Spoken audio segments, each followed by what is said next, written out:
Hello दोस्तों, कैसे आप सब। आशा करती हूँ कि आप सब बड़े मज़े से होंगे। वैसे तो इस वैश्विक महामारी के दौर में हम सब अ, थोड़ी उसमें हैं, टेंशन में हैं, दहशत में हैं। लेकिन फिर भी हम सबको हौसला रखना है और अपने घरों में रहना है। और घर में रहकर हमें इस कोविड की ये जो चैन है उसको तोड़ना है। इसलिए अनावश्यक रूप से हम अपने घर से बाहर नहीं निकले और अपने घरों में ही रहें। हो सकता है आप लोगों को वैसे भी साल भर हो गया घरों में रहते रहते, तो आप थोड़ा बोर होने लगे होंगे।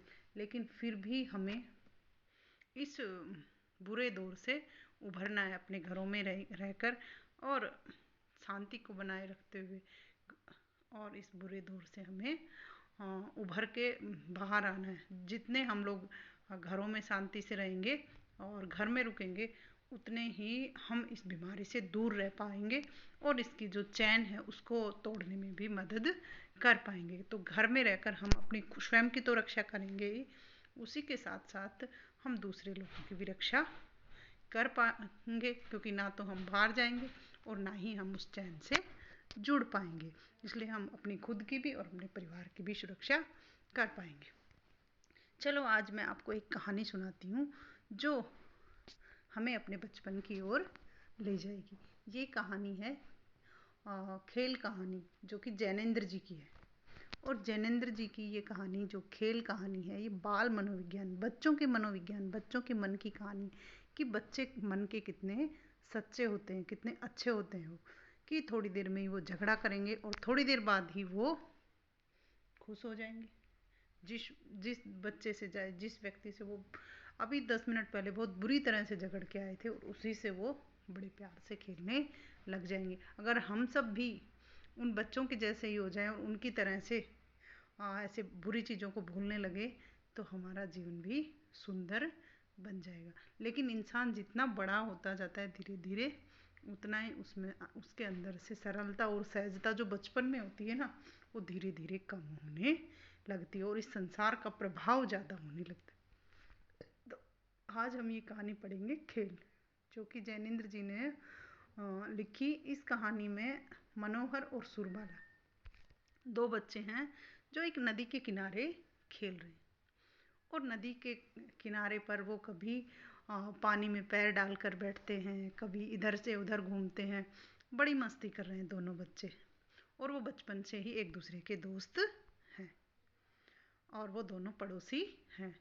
और वो सुरबाला को हमेशा सुर्रो ही कहता है।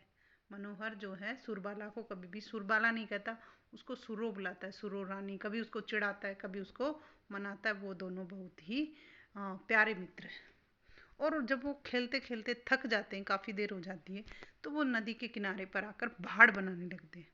भाड़ आप लोगों ने सुना है कि भाड़ कैसे बनाते हैं, कि पैर को आगे करके और उस पैर को मिट्टी में छिपाते हैं, मिट्टी पैर के ऊपर डाल के और हाथों से थपथपा के और घर बनाते हैं। भाड़ का अर्थ है या घर, कि पैर के नीचे हम पैर पे मिट्टी डाल डाल के उसको थपथपा के और एक घर बनाते हैं। और उसको जो वहाँ छोटे छोटे पत्थर होते हैं या फिर कंकड़ या छोटे छोटे घास के और इनके जो तिनके होते हैं, कुछ भी उनसे उनको सजाते हैं। तो वो दोनों बच्चे बड़े प्यार से ही वहाँ घर बनाते हैं। और जो सुरबाला है वो घर बनाती है और ऐसे खुश होती रहती है और कहती है कि देखो मैं इतना प्यारा घर बनाऊंगी, इसमें मैं ऊपर चिमनी भी लगाऊंगी, इसके ऊपर भी घर बनाऊंगी, और मैं बहुत प्यारा घर बनाऊंगी और उसमें मनोहर को नहीं आने दूंगी। ये मनोहर है ना, ये बहुत ही गंदा है और मुझे हमेशा परेशान करता है, मेरी चोटी खींचता है, मुझे हमेशा परेशान करता है, तो इसको मैं इसमें नहीं आने दूंगी। इस तरह से कहते वो घर बनाती है और बड़े मनोयोग से, बड़ी तल्लीनता से वो घर को बना रही है। और जो मनोहर है वो इधर उधर मछलियों को पकड़ते हुए वो घूम रहा है। सुरबाला बड़े मनोयोग से घर बना रही है और मनोहर इधर उधर उछल कूद कर रहा है। और वो बड़े तल्लीनता से घर को बनाती है, सजाती है। और जब घर बन जाता है, देखो इसमें जैनेंद्र जी ने किस तरह से ये स्वाभाविकता से ही समझाया कि लड़कियां किस तरह से बिना सिखाए हुए ही और घर के जो चीज़ें होती हैं या घर में कितनी रुचि लेती हैं बचपन से ही। लड़की के लिए घर कितना प्यारा होता है कि वो खेल में भी घर बना रही। तो सुरबाला बड़े प्यार से घर बनाती है, उसमें ऊपर चिमनियाँ बनाती है, और वो अब जब उसका घर बन जाता है तो बड़ी खुश होती है। और फिर मनोहर को आवाज़ लगाती है कि देखो मनोहर, आओ आओ मेरा घर देखो, मैंने कितना प्यारा घर बनाया है। और मनोहर आता है और उद्दंड मनोहर आके और उसके घर को तोड़ देता है। आता है और उसमें पैर मार के उसके घर को तोड़ देता है।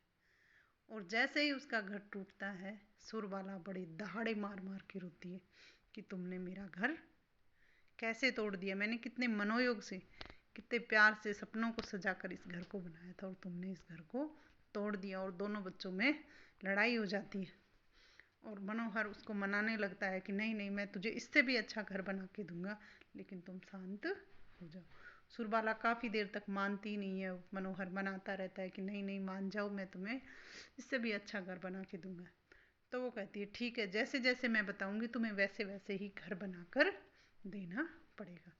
तो मनोहर एक आज्ञाकारी बच्चे की तरह हामी भरता है कि हाँ ठीक है, मैं तुम जैसे जैसे कहोगी वैसे वैसे ही मैं घर बनाऊंगा। अब जो सुरबाला थी जो रो रही थी, वो उसको अभी ज्ञान देने लगती है कि ठीक है, ऐसे बनाओ ऐसे बनाओ ऐसे बनाओ, और उसको निर्देश देती जाती है। और मनोहर वो घर बनाता जाता है और वो दोनों काफ़ी देर तक लगे रहते हैं उस घर को बनाने में। और फिर जब घर पूरी तरह से तैयार हो जाता है तो मनोहर उसको सुरबाला से कहता है कि देखो सुरबाला, सुर्रो रानी, मैंने तुम्हारे लिए कितना प्यारा घर बनाया है। तुम इस घर में आराम से मज़े से रहना और इस घर की तुम रानी बन के रहना। इस घर में तुम्हें मैं रानी बना के रखूँगा। तो सुरबाला आती है कि हाँ हाँ दिखाओ मुझे, और वो उस को देखती है और उस पर उछल के उसको तोड़ देती है। जो सुरबाला थोड़ी देर पहले अपने घर को के तोड़ देने पर रो रही थी, वही सुरबाला उस घर को तोड़ देती है। और फिर दोनों बच्चे खिलखिलाकर हंस पड़ते हैं, क्योंकि बच्चों में ये भावना रहती है, छोटे बच्चे रहते हैं तो उनमें अगर दो बच्चे एक साथ झगड़ा कर रहे हैं और अगर किसी एक बच्चे को आपने थप्पड़ मार दिया और दूसरे को अगर नहीं मारा, तो वो दूसरा बच्चा तब तक चैन से नहीं बैठता है जब तक पहले वाले बच्चे को भी थप्पड़ नहीं पड़ जाए। क्योंकि दोनों बच्चों में उनमें क्या रहता है भाव, कि बराबर का भाव होना चाहिए, इसको इतना मिला है तो मुझको भी इतना ही मिलेगा। तो इस तरह से सुरबाला भी उस भाड़ को तोड़ देती है और थोड़ी देर पहले जो उनका झगड़ा हुआ था वो सब वो उसको भूल जाते हैं और दोनों मिलकर वापस नदी के किनारे खेलने लग जाते हैं। और इस तरह से इस कहानी में ये समझाया गया है कि बच्चे मन के बड़े ही सच्चे होते हैं और वो किसी भी राग और द्वेष में नहीं पड़ते हैं, जो थोड़ी देर झगड़ते हैं और थोड़ी देर में ही खुश हो जाते हैं। धन्यवाद।